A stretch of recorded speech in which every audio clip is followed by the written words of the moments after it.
All right. Here we are with Season 3, Episode 4-8, welcoming you to the studio to be. Again, we're working hard down here. We're kind of renovating. This is how it works. This will be our home for at least a little while. We got a very big show in store for you tonight. The return of Captain's Corner and the season's first Wii Energy Power Rankings.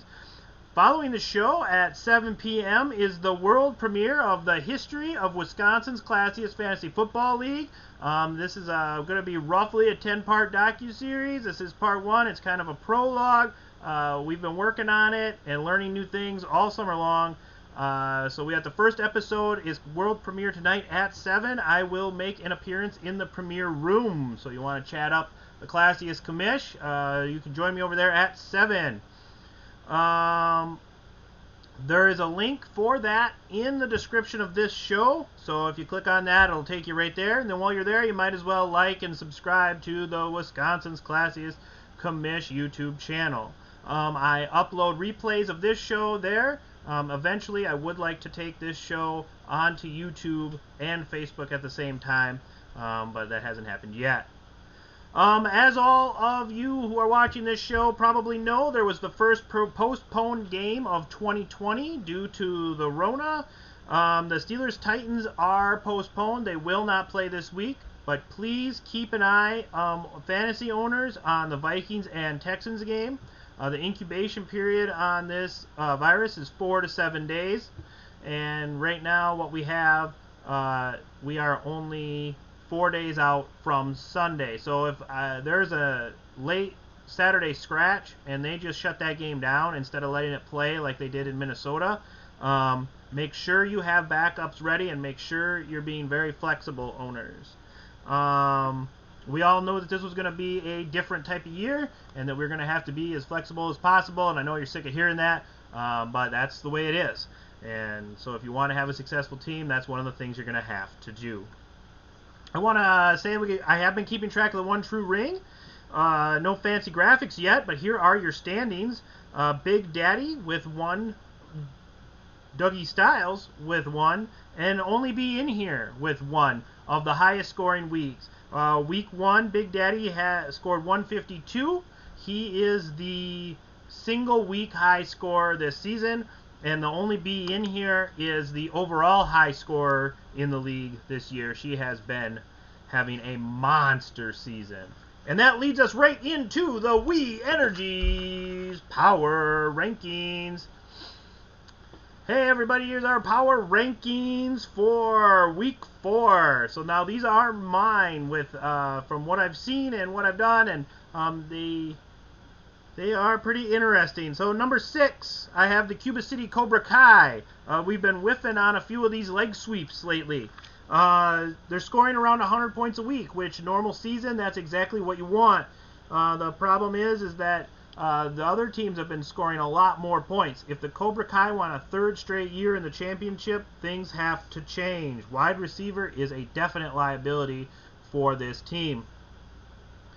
Number 5, I got the Slaughterhouse Hams. This is a solid all-around team with a plus at tight end.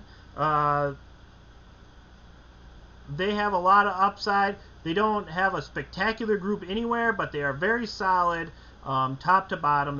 They're a very well-rounded team, and they do have a plus, like I said, a plus tight end situation. This week's game forces that out a little bit, but Mike Gesicki is going to be just fine. The Ingram Toenails, they are first place in the Caviar division.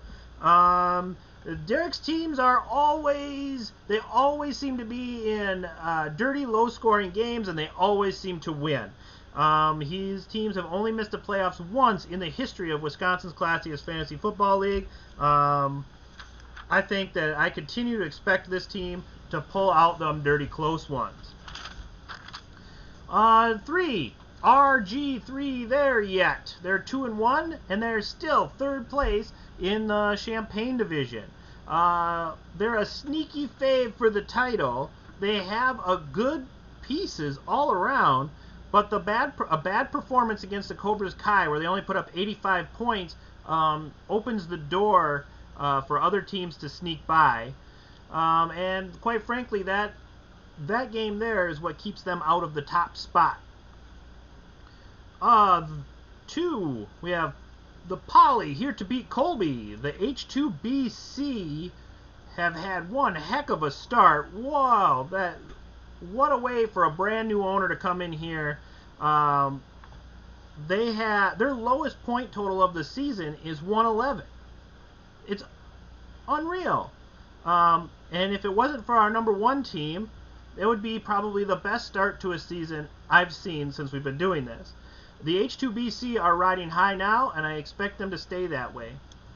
And the number 1 team, I think they were up there in the preseason power rankings, is the only B in here.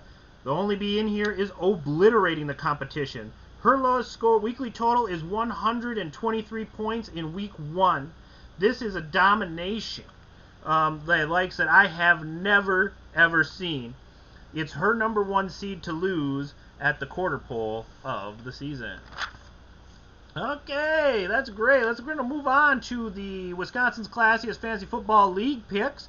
Last week I went 4-2 to raise my record to 11-7. I'm picking these games straight up. So in our first matchup, I have Big Daddy versus the Flying Fallopians. I have Big Daddy here with a huge game from Rogers to MVS. And Allen Robinson will also have a big game with Big Bleep Nick throwing him the ball. The Big Daddies in a close one, but I got them riding high. We now have Polly here to beat Colby versus Fly Eagles Fly, or as they have been newly renamed, the Injury Reserve. The only thing worth betting on this game is if the Injured Reserve will score 75 points. H2BC in a rout. The Cuba City Cobra Kai versus Phil Lip Service.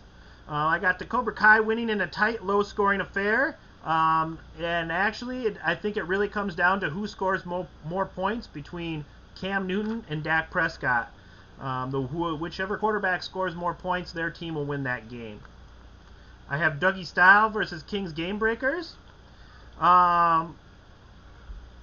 Could this be the week that the KGB do not face somebody who scores 150 points? Well, my answer to that is yes, but they're still going to lose. The Styles win this game 112-103. Remember, the Styles have been scoring a lot of points. They've been riding high on the Cardinals, and the Cardinals are putting up points. I got RG3 there yet, and the only B in here. The only reason this isn't the game of the week is because I don't expect it to be competitive. These RG3 there yet has a really great team, but much like the Cobra Kai last week, there's just some really poor matchups for them this week. This could be another week over 120 for the only B, and I'm afraid that she is making this look a little too easy. And now we have our DeWalt game of the week. The Slaughterhouse Hams versus the Ingram Toenails. What a game this is going to be. It's for first place in the Caviar division, and it is a coin flip. And I mean a coin flip. So I took my silver dollar, I flipped it up in the air, and when it landed, it came up hogs. So that's who I'm going with in this one. Slaughterhouse Hams in a tight one over the Ingram Toenails.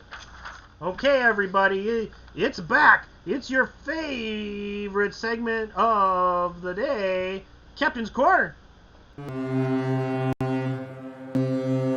He sailed all 7 seas to find the best information for your NFL picks.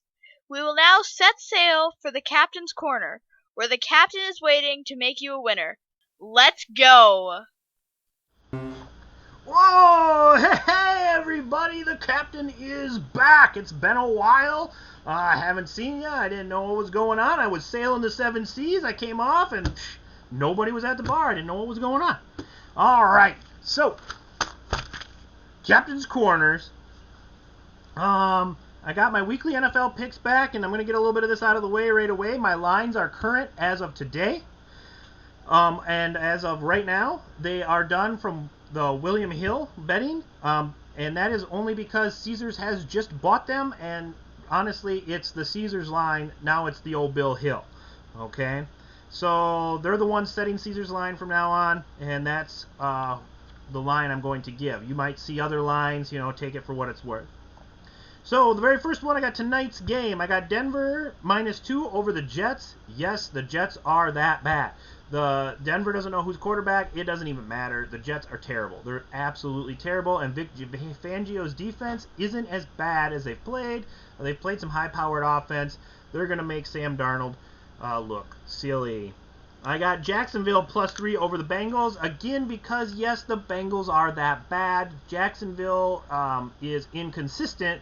That is different than being bad. The Bengals could win this game on a late kick, but boy, that was a bad. Philadelphia's a bad team. That game, I only got to see that game on Red Zone last week, and it was gross. I would have hated to have been watching Philadelphia and Cincinnati last week as a fan. It was gross. I have New Orleans -4 at Detroit. New Orleans, they're going to be a little. They're better than what they showed against the Packers and the Las Vegas Raiders. Detroit is worse than they have showed against all those teams. So I got New Orleans -4 at Detroit. Las Vegas +3 over Buffalo. Buffalo almost blew it at home and then saved it at the end. Las Vegas matches up very well against the Bills. I see Las Vegas even winning this one outright, but Las Vegas +3 over Buffalo. And my drop anchor pick of the week, Atlanta +7 at Green Bay. And I am a Packers fan. I love sailing out of Ashwaubenon or wherever that is over there, and just sailing into the Door County and whatever. But listen to me. The Packers have gotten way too much good press. I think people aren't noticing how easily teams can just run the off-tackle play and the off-tackle counter and the counter tray.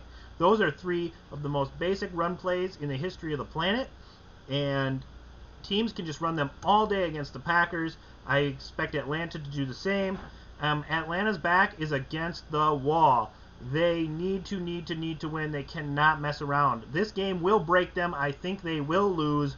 I think the Packers will pull it out in the end, but that +7, that touchdown line, that's way too big for the captain. My anchor lock of the week is, my drop anchor bet of the week is Atlanta +7 at Green Bay. Okay, so that's all I got for you here. There's about 3 minutes to go. Head on over to YouTube, click that link, and check out and get in the premiere room for with the history of Wisconsin's Classiest Fantasy Football League. I'm going to head over there right now. And as always, I want to wish everybody the best of luck this weekend, and I want everybody to remember to stay classy. Please join me over in that room at YouTube. Good night, everybody.